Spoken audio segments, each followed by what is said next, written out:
बच्चे कितने जल्दी बड़े हो जाते हैं ना गाइस। देखिए मेरी पीहू अभी कितनी सी थी, अभी तुरंत 1 साल की हो गई और चलने भी लगी। उसी तरह मुझे भी लगता है कि हमारी ज़िंदगी भी कैसे कितने जल्दी बढ़ जाती है आगे। हम अभी पढ़ रहे होते हैं, स्कूल जा रहे होते हैं, स्कूल कॉलेज करते हैं, फिर शादी हो जाती है, बच्चे हो जाते हैं और ऐसे करते करते हमारे 25 से 30 साल निकल जाते हैं। फिर हमको रियलाइज़ होता है यार अब हमको कुछ करना चाहिए। इतने सालों की ज़िंदगी में हम अपने बारे में सोच ही नहीं पाते कि हमको भी अपनी ज़िंदगी में कुछ करना है। शादी के बाद गर्ल्स इतना बिज़ी हो जाती हैं पारिवारिक चीज़ों में कि अपने करियर को भूल जाती हैं, जैसा कि मैंने किया। मैं अपने करियर के बारे में भूल ही गई कि मुझे कुछ खुद के लिए भी कुछ करना है। पता है जब मैं कॉलेज में थी ना, मैं बहुत एम्बिशियस थी। मेरी बहुत सपने थे कि मैं इतनी बड़ी कंपनी में काम करूँगी, पैसे कमाऊँगी, जो मन करेगा वो करूँगी, जैसे रहना है वैसे रहूँगी, जैसे कपड़े पहनना है वैसे पहनूँगी। फिर मेरी शादी हो गई, शादी जल्दी हो गई, जिसकी वजह से मैंने कुछ देखा ही नहीं। ना शादी के बाद मेरे यहाँ सूट पहनना भी अलाउ नहीं है, क्योंकि फिर बच्चे भी हो गए तो बच्चों के कारण बच्चों में बिज़ी हो गई मैं। फिर बच्चे मेरे हस्बैंड बाहर रहते थे पहले और मैं बाहर अलग रहती थी, तो उसकी वजह से वहाँ भी बहुत सारा टाइम वेस्ट हो गया। फिर बच्चे मेरे थोड़े से लेट पैदा हुए तो उनको पालने में फिर और टाइम लग गया। इस तरह से पता नहीं कैसे मेरी शादी के बाद 7-8 साल बीत गए और इन सब चक्करों में मैंने अपनी पढ़ाई को निगलेक्ट कर दिया। कहीं भी मैंने पढ़ाई नहीं किया और अपने करियर के बारे में सोची भी नहीं। बीएड मेरे ससुर ने करवा दिया था मुझे कि घर में बैठे बैठे क्या करना है, तुम बीएड कर लो। तो ये भी सजेशन उनका ही था। शादी के बाद जैसे मैं खुद को भूल ही गई थी कि मुझे भी कुछ अपने लिए करना है, अपना पहचान बनाना चाहिए। होता है ना, जब हम कुछ करना चाहते हैं हम वो नहीं कर पाते तो हमारी इच्छाएं मर जाती है कि हम कुछ और नहीं करेंगे।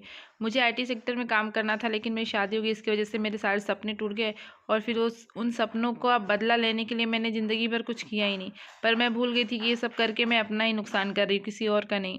और आज जब बच्चे बड़े हो रहे हैं और फिनेंशियली मुझे प्रॉब्लम हो रही है, तो मुझे ऐसा लग रहा है कि मुझे इंडिपेंडेंट होना चाहिए था।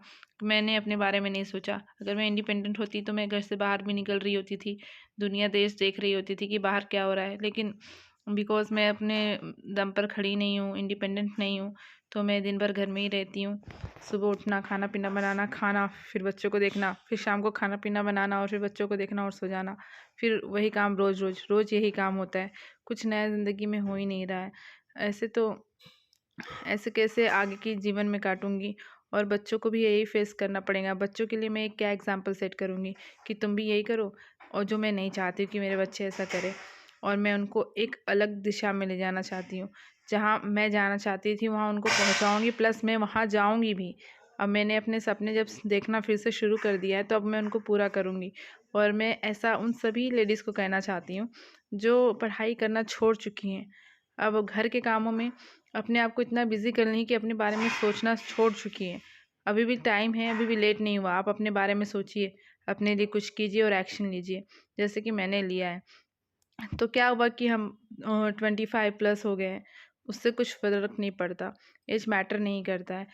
बस मैटर करता है कि कुछ लोग शादी से पहले जॉब करते हैं, कुछ लोग शादी के बाद जॉब करते हैं, कुछ लोग बच्चे से पहले जॉब करते हैं, कुछ बच्चे के बाद करते हैं। अल्टीमेटली सब वही करते हैं। कुछ लोग जॉब करने के बाद बच्चे पैदा करते हैं। हम जॉब करके हम सब कुछ फ्री है। अब हम अपना जॉब अच्छे से कर सकते हैं, बच्चे भी हमारे धीरे धीरे बड़े हो रहे हैं, हम पढ़ाई भी कर सकते हैं। तो हर चीज़ का पॉजिटिव वे होता है। तो पॉजिटिव अगर सोचेंगे हम तो ये भी एक तरह का पॉजिटिव है कि बच्चे बड़े हो गए, अब हम अपनी जॉब अच्छे से कर सकते हैं। हालाँकि अभी हमको प्रॉब्लम होती है पढ़ने में कि बच्चे छोटे हैं, उनको सँभालो कैसे और पढ़ाई कैसे करो। लेकिन क्या है ना, जब आप पढ़ लिख कर कुछ बन जाएँगे, अपनी जो मनचाही जॉब है ले लेंगे, जैसे मुझे टीचिंग की जॉब चाहिए अभी कैसे भी मैं ले लूँगी, तो इन दिनों का एप्रिसिएशन आने वाले दिनों में मिलेगा।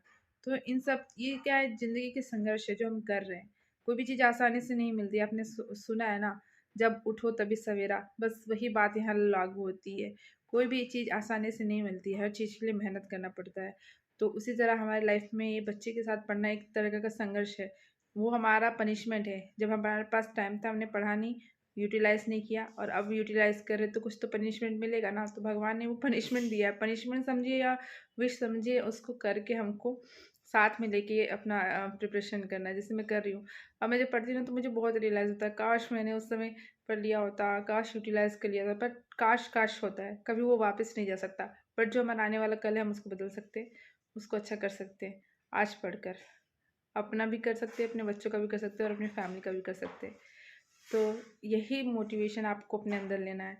और प्लस आज मुझे एक बात भी पता चली है कि एस्टेट में क्वालिफाई करने के लिए 60 मार्क्स ही चाहिए होते हैं। और ना मैंने कभी मतलब फॉर्म सब भर दिया था पर क्वालिफाइंग मार्क्स नहीं देखे थे। तो आज मैंने देखा तो मुझे पता चला सिर्फ 60 मार्क्स फॉर गर्ल्स।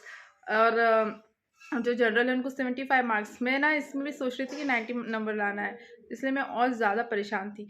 तब मुझे पता चला सिर्फ 60 नंबर लाने हैं, तो मैं तो मतलब खुश हो गई थी कि 60 नंबर लाने हैं, तो फिर वो तो हम ला ही लेंगे। और 90 नंबर ना थोड़ा ज़्यादा हो जाता है क्योंकि उसमें मैथ्स है और बहुत टफ पड़ जाता है। बट 60 नंबर लाना है तो आई होप सो आ जाएंगे वो तो मुझे बड़ी खुशी हुई है जानकर कि 60 नंबर है क्वालिफाइंग लेडीज़ के लिए और जनरल के लिए 75। तो अच्छा लगा ये जानकर। तो जिसको नहीं पता था उनको उनको भी पता चल गया होगा अभी। और शायद मैक्स लोगों को पता ही था पर मुझे नहीं पता था, मैंने क्योंकि देखा नहीं था कि क्वालिफाइंग क्राइटेरिया क्या होता है। तो चलिए इसी के साथ मिलते हैं नेक्स्ट वीडियो में। तब तक पढ़ते रहिए, आगे बढ़ते रहिए। Bye bye guys.